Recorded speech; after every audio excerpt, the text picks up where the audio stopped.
Boa tarde a todos. Boa tarde. Todos bem dispostos. Almoçaram bem. A correr, não é? Mas bem.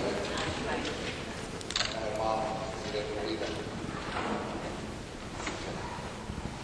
Antes de mais, vamos continuar a inspeção que fizemos agora no início, no dia da mãe, honrando e louvando todas as mães, as nossas, aquelas que nos perceberam, tiveram visto as nossas aquelas em volta, e também aquelas que se preparam para ser mães. Sim, o sentido dessa maternidade. E Maria foi a mãe por excelência em todas as articulações e dificuldades de momento com ela. Elas também tenham sempre os olhos fixados em Jesus e a Ele, sinal da presença de Deus. E o Senhor nos dê força também para levar para frente todas as condições e condicionalismos que a maternidade encontra.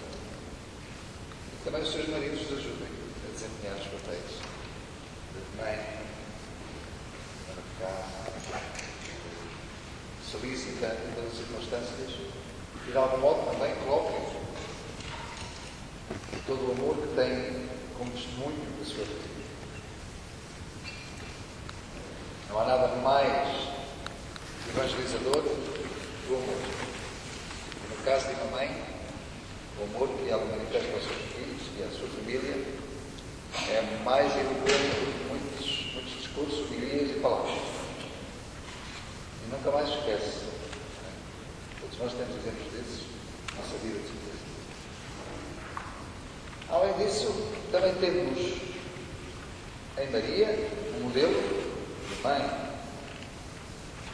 Além disso, temos em Maria o primeiro grande testemunho do abandono, do desprendimento, da entrega a essa missão maternal. Ela que se sujeitou a todas as condições difíceis para ser mãe. Da por cima, mãe solteira. Ou seja, não teve marido com ela coabitasse em termos de geração do seu filho. E sujeita a essa condição de ser acusado de estar grávida antes de estar casada. Mas tudo isso ela aceitou como missão do Senhor para gerar nela aquele que veio ser o filho. Mas Maria é também para nós, e neste contexto, um sinal importante. É que ela é também a mãe da Igreja.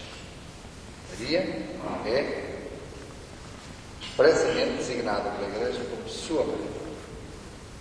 E onde é que começou essa maternidade? Esta importância de Maria na vida da fé, na vida da Igreja. Desde logo, a partir do momento da sua concepção, ela foi concebida sem pecado. Ou seja, já falámos aqui disso, ela, desde a sua nascença, não esteve sujeita ao pecado. A sua Imaculada Conceição foi concebida sem a tendência natural para pecar, preservada por mérito não próprio, mas do seu filho, e por vontade de Deus, para viver sem pecado. Viver sem pecado. Foi sempre a vontade do Senhor. Sempre. Não foi mérito dela, ela própria aconteceu. O Todo-Poderoso fez em mim maravilhas. E a primeira maravilha foi de a sua concepção de nascimento. Depois, grande presença de Maria também nesta concepção mais alargada da sua própria maternidade, que é o momento da Anunciação. Maria surge totalmente disponível para fazer a vontade do Senhor, mesmo não sabendo o que é que se ia passar a seguir. Não sabendo o que ia acontecer por via dessa sua entrega do seu sim. Maria disse o sim, mas estava longe de imaginar que aquele sim ia ser tão profundo e tão difícil. E essa disponibilidade decorre da sua condição, que é a humildade, a sua condição de humilde serva do Senhor. O terceiro momento é o próprio nascimento, tão difícil, tão atribulado. desde as peripécias que sucederam durante a geração do seu filho, mas também depois de ter tentado fugir das mãos de Herodes, correndo milhares de quilómetros, para que o seu filho não fosse atingido pela ira de Herodes. E Maria está sempre presente na vida de Jesus. O Evangelho não nos relata nem uma pequeníssima parte daquilo que foi o papel de Maria na vida de Jesus e na vida da comunidade que foi surgindo e na vida de Jesus, propriamente na sua missão apostólica. Mas ela está sempre presente nos momentos chaves. O nascimento, depois aparece a seguir, quando Jesus já tinha 12 anos, foi ao templo para ser consagrado e assumir a sua condição adulta como judeu piedoso. Acontece presente junto de Jesus no momento da manifestação pública. A primeira manifestação pública da ação de Jesus foi nas bodas de Caná, em que ela, não sabendo o que seria passado, dizia: fazer o que ele vos disser. E aqui não sempre vai acontecer, mas ele sabe. Esta confiança total na ação de Jesus, sobretudo que era uma confiança solidária. A preocupação de Maria era aqueles pobres noivos, aquela festa estragada. Maria estava longe de supor o que se ia passar, mas sabia e tinha confiança de que alguma coisa Jesus faria. E este pensamento, esta confiança, ela recebeu do próprio Jesus. Porque não tínhamos dúvidas. Ao gerar Jesus no seu seio, ao crescer Jesus no seu seio, ela própria recebeu do Filho que gerou toda essa confiança em intimidade do Pai, toda essa solicitude pelo seu próximo, toda essa absoluta disponibilidade para ajudar o seu próximo, para deixar prosseguir as coisas, sabendo sempre que Deus teria uma palavra a dizer daquilo que acontecia. E ela estava longe de pensar que Jesus iria fazer o que fez, mas sabia de certeza que Jesus iria fazer alguma coisa. E então disse: fazer tudo o que ele, Jesus, disse. Disse aos criados: não tendes vinhas, fazer tudo o que ele vos disse. E neste aspecto, Maria é para nós sempre este modelo de confiança, disponibilidade, mas na certeza de que o Senhor não falha. O seu filho não falharia naquele momento decisivo para aquela festa. O que é facto é que não falhou. Jesus também tinha este comportamento com seu Pai. Nas diversas situações que se depararam com a vida de Jesus, ele teve sempre a absoluta confiança naquilo que o Pai iria fazer. Mesmo no momento da morte, sem Jesus saber, de facto, o que é que iria passar. E ele, com o Jardim das Oliveiras, estava desesperado, com tanto pavor que soou sangue. Ou seja, todo o medo da morte, que é humano, Jesus foi humano, o mais humano, diria eu, o mais humano, se pode ser. Sentiu esse pavor, mas sabia que o Pai nunca o abandonaria. Sabia que o Pai estaria sempre consigo. Porque ele e o Pai eram um só. Ele fazia tudo que o Pai lhe mandava, mas sabia que só fazia aquilo que o Pai. Portanto, o Pai, para ele, era de absoluta confiança, como efetivamente foi. Porque não o deixou ficar na morte, mas o ressuscitou. Outro modelo, outro momento importante que os Evangelhos relatam. Maria surge quando perguntou a Jesus: olha lá, estás preocupado, está lá fora a tua mãe, teus irmãos, querem falar contigo. Jesus não passou a cantar, o que é que ele disse? São aqueles que fazem a vontade. Foi triste para Maria, porque ela também fazia a vontade do Pai. Portanto, ela era mãe, efetivamente. Jesus acabou por dizer aos outros que fossem como a mãe dele, que fizessem a vontade do Pai como sua mãe fazia. Não negou a dignidade da sua mãe. Jesus fez o contrário.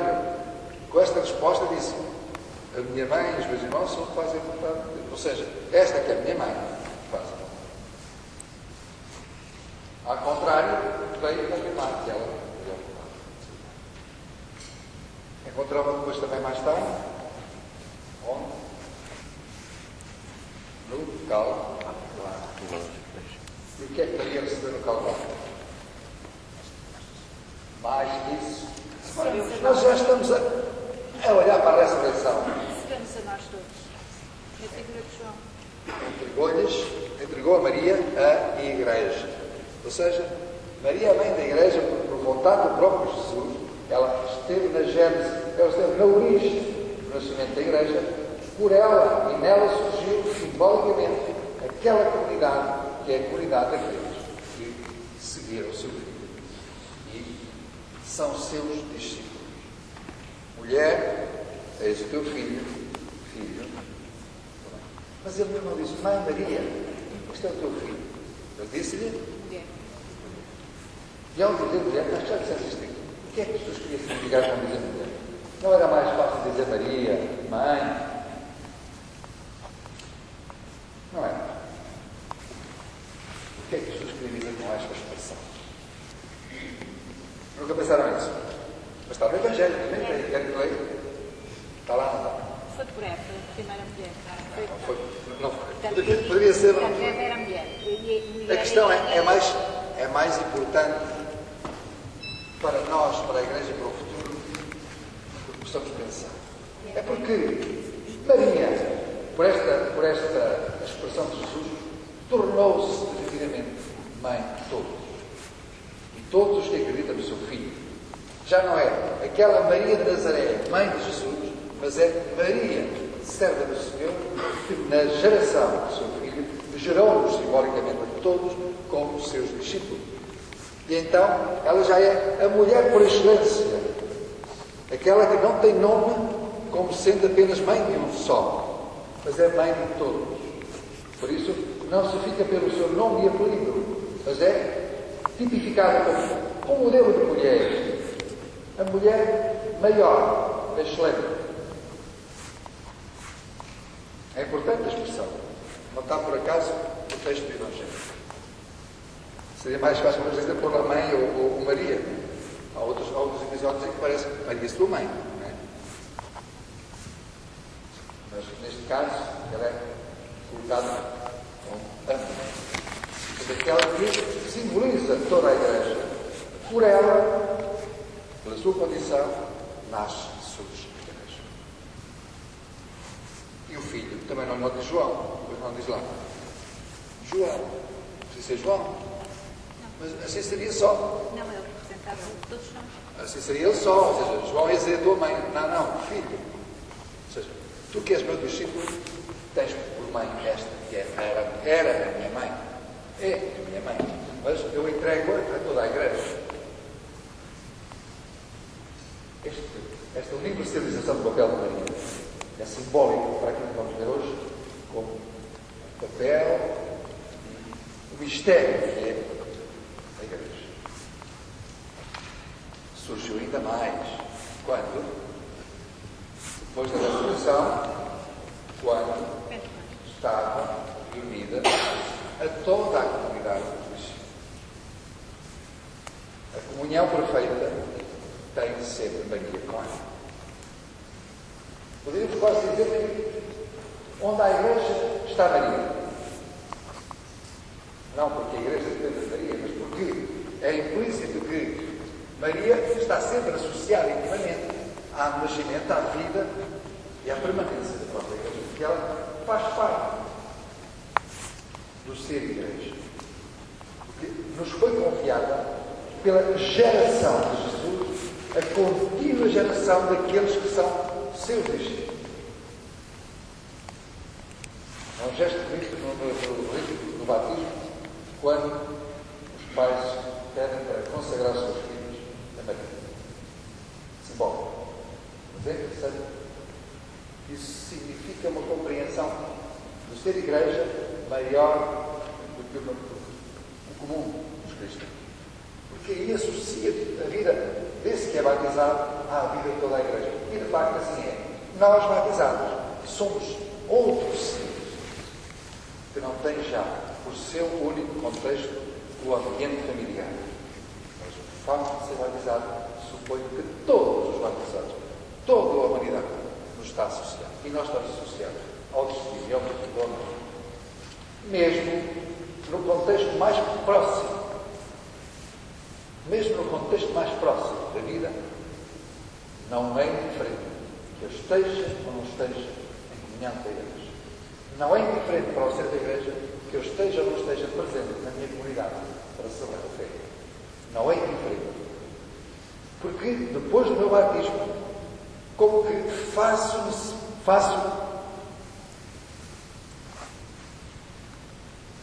sou necessário, faço falta à Igreja para que a comunidade esteja plena, presente. E todos aqueles que não estão presentes fazem falta. Ou seja, na nossa comunidade, quando celebramos, quando alguém não está, não quis, ou mesmo quando não pode, como que estamos mais pobres, falta-nos alguém, falta-nos um pouco de nós. Porque esta comunhão de santos, essa comunhão de todos os batizados, é constituída por todos quantos, na mesma fé, estão unidos. E quando um falta, a união é menor, ou seja, a reunião é menor. Por isso é que nós nos reunimos e nos chamamos de irmãos. Já lá vamos um pouco para nos buscar sobre este tema. Mas é necessário ter esta consciência que o nascimento e o surgimento da Igreja está associado à geração pela qual Jesus foi filho de Deus. O nascimento de Jesus como Filho de Deus associou decisivamente àquilo que seria passado depois, com o surgimento, o nascimento de todos aqueles que são seus discípulos pela Igreja. Por isso faria, por essa razão mesma, é sempre, por direito próprio, mãe da Igreja. A Igreja nasce no mesmo seio como nasceu Jesus. Nasce da certeza de que em Maria a Igreja tem a garantia da presença divina no seu seio, como teve o seu filho. Esse que foi Jesus de Nazaré, que tinha, por direito, condição essencial de sua divindade. E a concepção de Jesus está associada à condição divina de Jesus. Bom, então, estamos a falar de uma realidade que está para além da minha capacidade de alcançar toda a dimensão que significa o mistério da Igreja. E o mistério, como já dissemos aqui algumas vezes, é uma realidade que ultrapassa a simples reflexão que nós fazemos sobre essa realidade. Porque é maior, porque está para além da minha capacidade de compreensão, mesmo intelectual. E só posso acercar-me dela se estiver dentro dela e me deixar envolver pela dimensão espiritual, pela profundidade daquilo que se passa dentro dela. A ninguém podemos explicar o que acontece em qualquer sacramento se ele não estiver unido à Igreja pela fé. Pode dar água na cabeça e está batizado. Mas o que é isso de ser batizado? O que acontece? Porquê é que ele fica filho da Igreja? Ou ela? Porquê? Sem fé, qualquer um dos gestos que são feitos na Igreja faz algum sentido. Ou seja, a fé é a condição indispensável e essencial para a vida em Igreja. Porque a fé não é um elemento adjetivo, é um elemento substantivo. Não é um elemento que qualifique qualquer situação onde eu esteja e dê outro título. Não, é porque ela está na essência do próprio que é ser cristão. Porque a fé é muito mais do que um acreditar em coisas. Porque a fé é muito mais do que ver aquilo que não tem visibilidade aparente. A fé é uma relação íntima, absoluta com Deus, e dessa relação íntima e absoluta com Deus nasce um ser dependente do próprio Deus como a entidade constitutiva do meu ser. Eu já não sou quem sou se não tiver esta relação com Deus. Isto é ser cristão. É fazer glorificar e fazer depender toda a sua existência, toda a sua vida, da condição de ser filho de Deus, de ser íntimo de Deus, de ser possuído pelo Espírito próprio de Deus. E o ser batizado é exatamente isto, é assumir em si próprio todo o Espírito que me é derramado no momento do batismo, à medida do meu ser. Uma criança, o Espírito preenche o que é do ser. Estamos a batizar. No adulto, o Espírito enche todo o intelecto, toda a vontade, todo o ser de adulto que está a ser batizado. Ou seja, o Espírito é à nossa medida, para que, como diz São Paulo, a nossa estatura seja a estatura do próprio Cristo.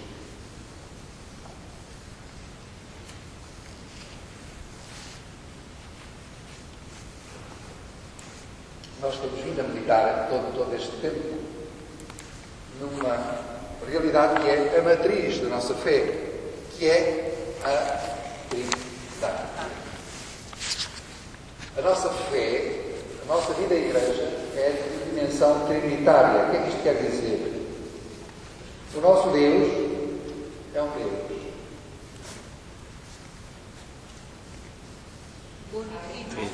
Trinitário. O que é que isso quer dizer? Temos um Deus que, pela sua própria natureza, é Pai, Criador de todas as coisas. Que é Pai porque nos enviou aquele que nos veio falar de si.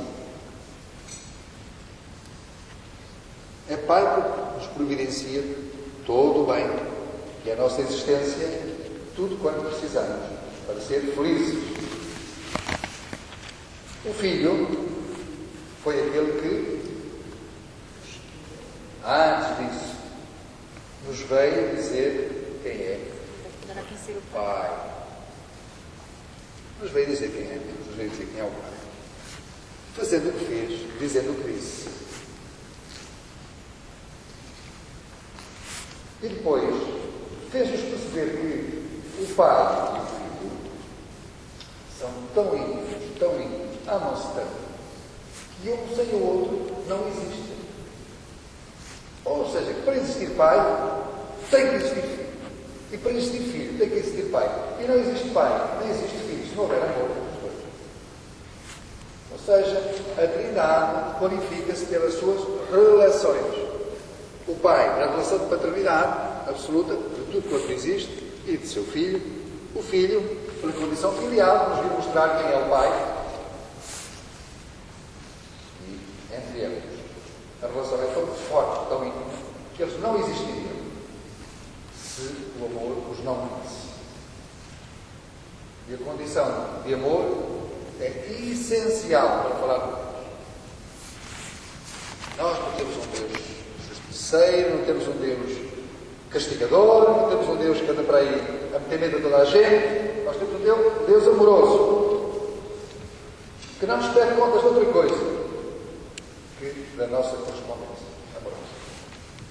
É um Deus apaixonado. Um pinga-amor, como eu costumo dizer. Verdade. É porque esse Deus é assim. E depois tem uma coisa muito mais difícil. É que ama-nos por nada.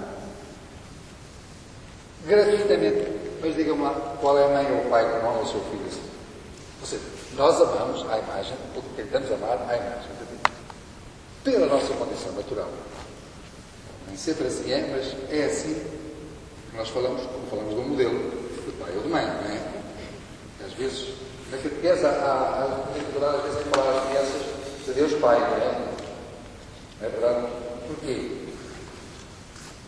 Porque às vezes os pais não são grande coisa, não é? Ir falar a uma criança que Deus é Pai, quando ela em casa leva porrada todos os dias, não é nada agradável, não é? E é difícil. E temos que estar muito atentos às vezes quando falamos com as pessoas ou com as crianças. Porque estamos a comunicar algo que nós pensamos que é bom e agradável, quando no fim lhe estamos a falar de uma coisa que é horrível. Mas esse não é o nosso Deus. Mas é um Pai bom. Por isso, quando falamos às crianças, Deus não é necessariamente Pai, mas temos que glorificar. Deus Pai bom, carinhoso, amigo, Não é? Mas temos que lembrar que nem sempre o universo dos outros é o nosso próprio universo. Se todos nós temos boas experiências de pais, há quem não tem. E também precisa de ouvir a palavra do Senhor. E eu preciso de falar desse Deus bom. Não é? É ou não é? Ah, bom. Ninguém entendeu.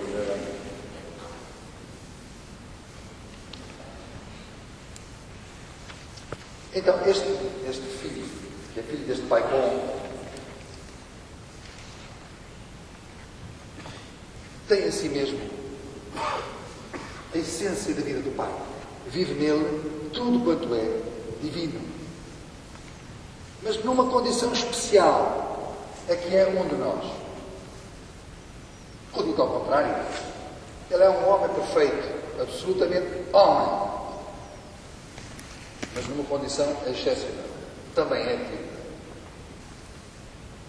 Nunca seria quem era, nunca poderia ser quem foi, se não fosse filho. Nunca poderia fazer o que fez, dizer o que disse, se não fosse filho. A sua divindade é condição da sua humanidade. E a sua humanidade é qualificada pela sua condição de ser Deus.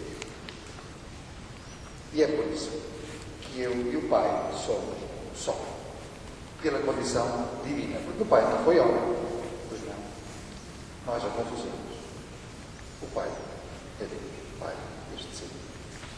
Nunca ninguém viu Deus diz. Nunca ninguém viu. Só o Filho.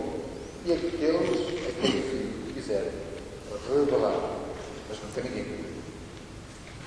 Nós sabemos se tem barbas, se não tem barbas, como a pintura costuma tipificá-lo, descrevê-lo, se é apenas uma imagética, imagens que a gente usa para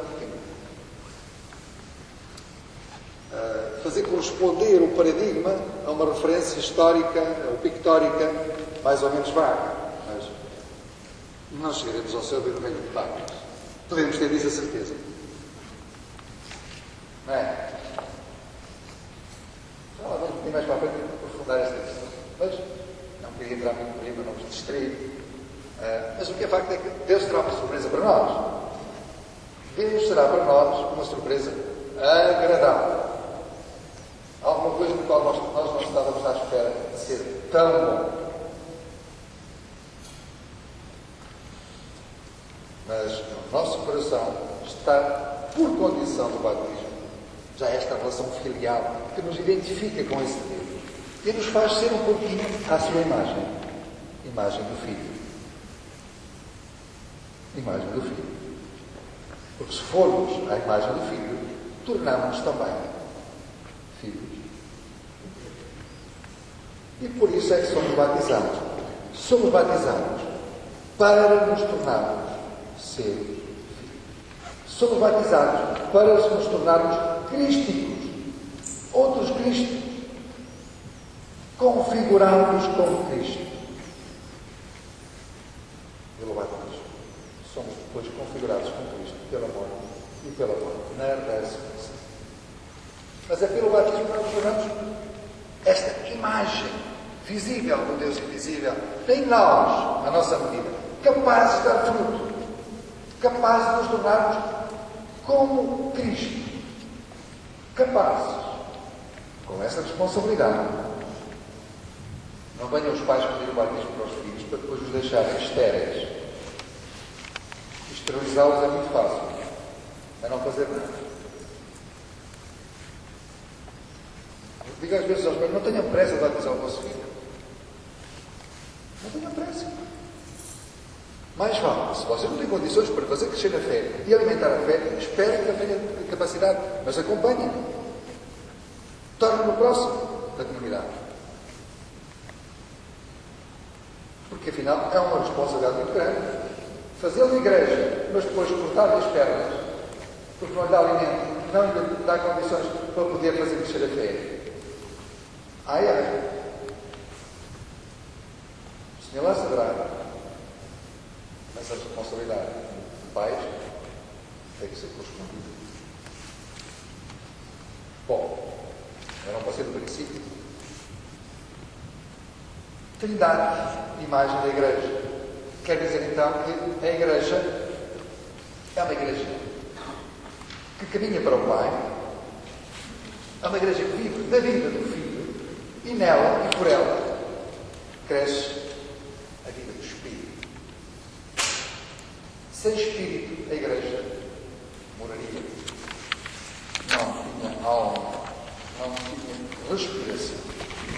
Os sinais do Espírito às vezes sim, bem. Um dos símbolos do Espírito é o ar, o sopro, a vida, a água, a vida. Foi, não foi? Lembram-se do programa passado? Pode? É que o Espírito é vida. E o que é o Espírito Santo? Senão vida. E o que é o Espírito Santo senão a alma da igreja? Aquilo que é o sangue, o alento da vida da igreja. E esta relação entre a vida da Trindade e a igreja é uma relação de intimidade, de algum modo realizar no ser da igreja tudo quanto é o mistério da Trindade.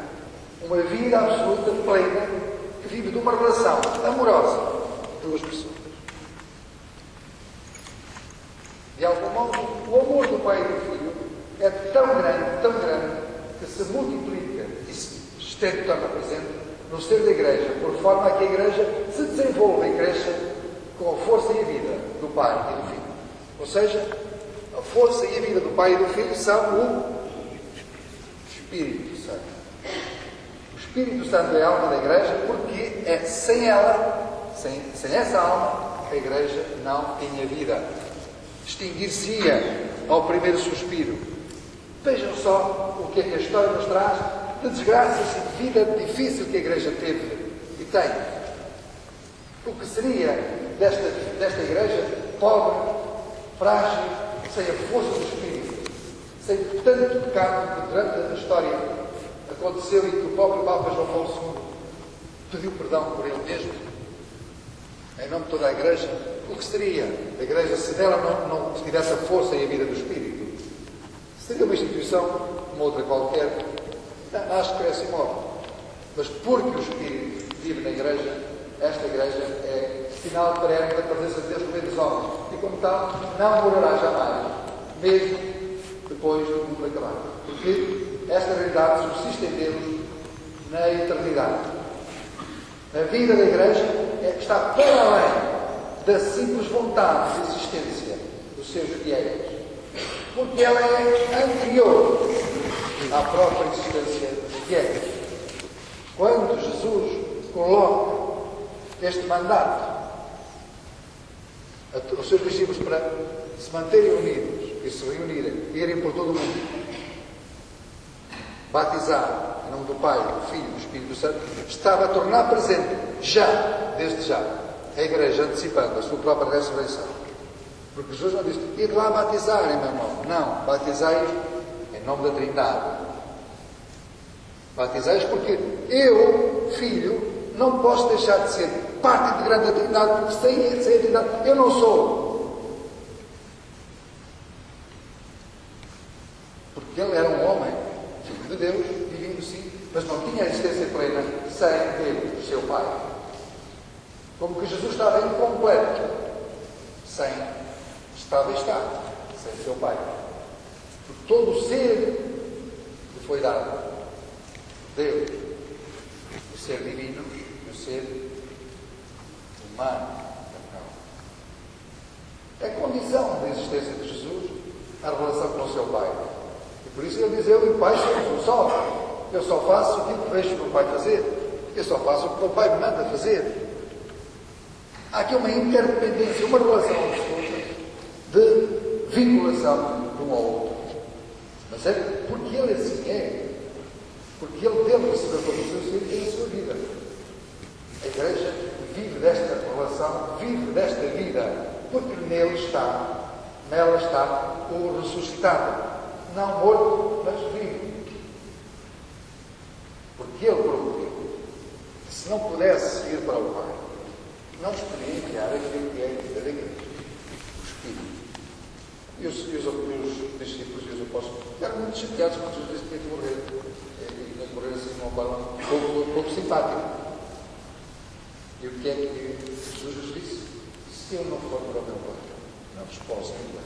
Ou seja, não vos posso enviar essa vida, garantia de permanência, garantia de sobrevivência e da minha presença.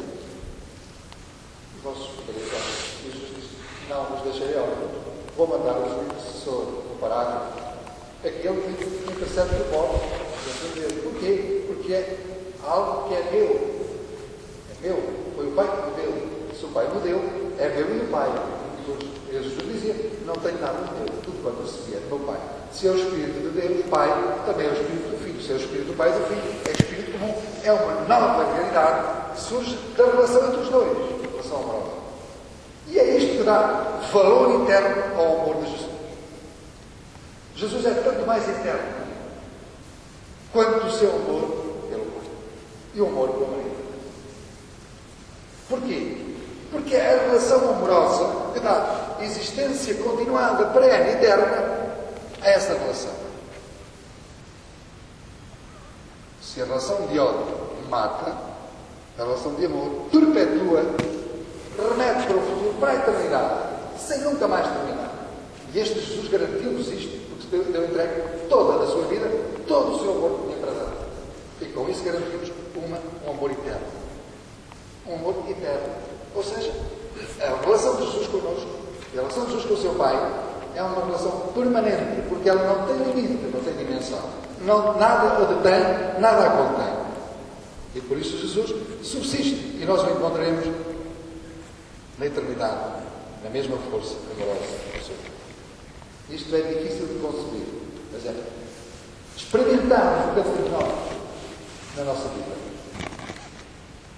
Digam-me daqueles vossos queridos que já partiram, com quem não têm um vínculo profundo e sabem que não morrem com o amor. Quem? Quem já experimentou isto que estão aqui presentes? Ninguém experimentou. Algo que a morte não apaga, que é o amor. Não apaga.